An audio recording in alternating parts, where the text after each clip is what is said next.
You know that feeling when you try to do something really good, something helpful, and it just completely blows up in your face? Ugh, it's the worst.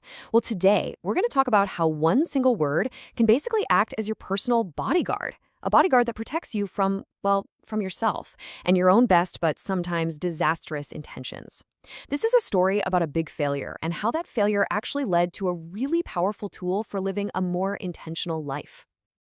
Okay, let's get real for a second. I mean, we've all been there, right? You jump in, you try to help, you want to be the hero and fix the problem. And somehow you end up feeling more stressed out and totally defeated than when you started. It's like, why does this keep happening? It's so frustrating. So, the story we're diving into today kicks off with this incredibly blunt admission. It's so raw, so direct. It just makes you lean in and go, whoa, what happened here? What went so wrong? This right here, this is the starting point for a huge realization. All right, so that big mess up is where our story really kicks off. Let's dive in and unpack how a really well-meaning act can just spiral completely out of control and leave you feeling absolutely drained. So, what was the reward for all this effort for trying to do the right thing? Well, it wasn't gratitude, it wasn't success. It was this huge personal cost that left the author feeling completely bankrupt. We're talking time, money, and, maybe worst of all, emotional energy. It's like this hidden price you pay for misaligned help, and I think a lot of us have paid that price before. And this is the crucial turning point. This whole painful experience, it became a kind of mirror. And that's when the author had this huge aha moment. They realized the goal isn't just to have good intentions. It's about making sure your actions are actually aligned with your own values, your own boundaries, and what you can realistically give. That's the core lesson here, and we're definitely going to keep coming back to it. So, you might be wondering, how did one simple request lead to this much burnout? Well, this next part of the story is a perfect and probably pretty familiar case study in how things can go so wrong so fast. It all started with something that sounds completely normal, right? A brother asks for some help for a cousin who's in need. Seems simple, straightforward. It feels like the obvious right thing to do. But here's the thing. The reaction wasn't just to help. It was to take over. To become the researcher, the coordinator, the problem solver in chief. And this is such a classic trap, isn't it? That deep down desire to just fix everything, where you go way beyond the original ask and just hoist the entire burden onto your own shoulders. And the result of all this, a complete and total disaster. The seller just vanished. Poof, gone. Which led to this super stressful, drawn-out fight just to get the money back. And all the while, she's dealing with daily pressure from her brother. That initial simple act of kindness had basically mutated into this source of constant gut-wrenching anxiety.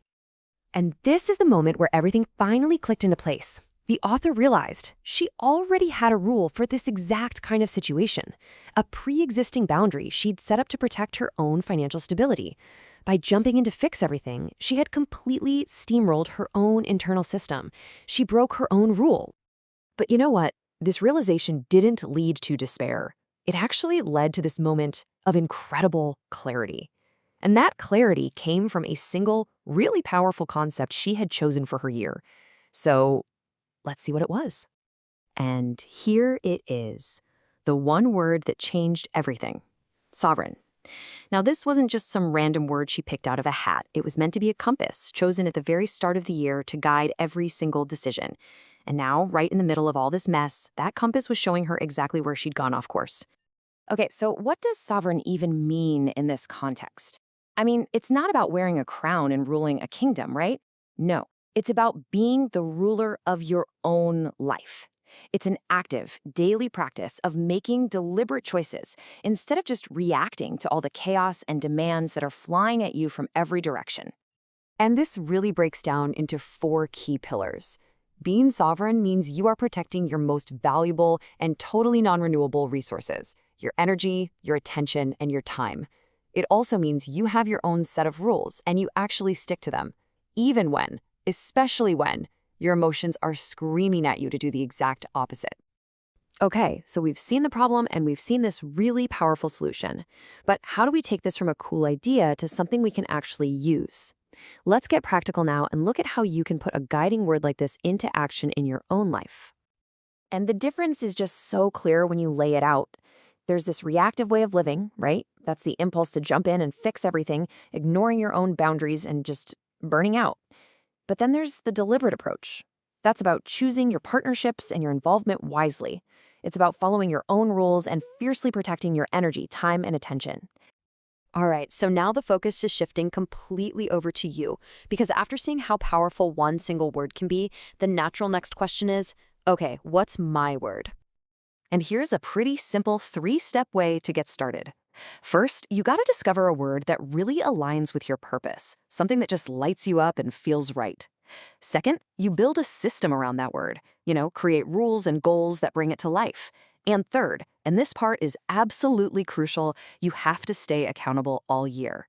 That way, it doesn't just become another forgotten New Year's resolution by February. Just take a second and really let this sink in.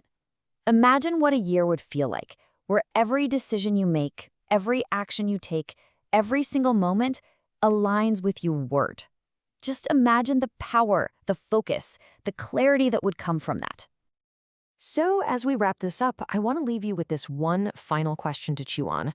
If you had to pick just one word, one single word, to be your compass, your shield, and your guide for the next year, what would it be?